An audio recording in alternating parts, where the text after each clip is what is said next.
Hello everyone, welcome back to the channel. Hope you are doing well and fine, and in today's video I'll be showing you your iPhone sends signals even when it's off. Here's the setting you must check.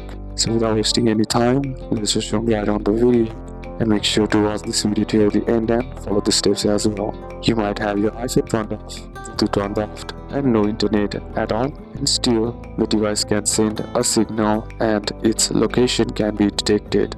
This feature is something that many people don't even notice, and even if you don't understand how it works, you might completely misunderstand the whole thing. The feature we are talking about today is called offline finding, and it's part of Apple's Find My system. In short, the iPhone can send a very small signal even if the device is turned off.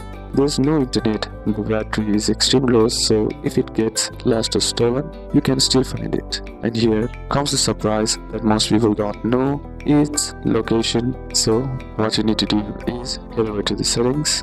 Inside settings, tap on your Apple ID name at the top, then select Find My. Then inside, select Find My Phone.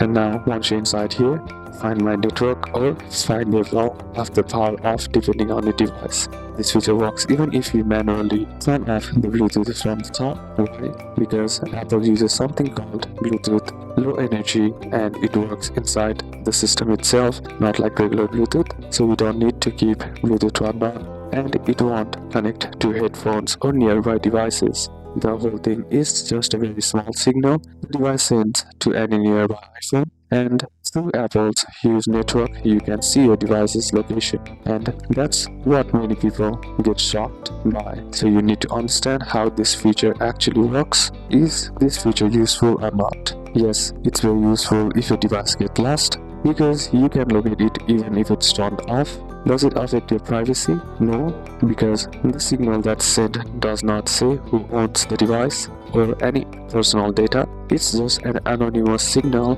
meant only to help locate the device. And of course, the final decision is yours. Do you keep it on for safety or turn it off if you feel like it's not for you? In the end, after understanding how this feature works, will you keep it on or turn it off, and why? So these are a couple of steps that you can apply. And that's it for today's video, guys. Hope this video was useful to you. Leave a like if it did, comment down any questions that you have, and see you soon on the next one.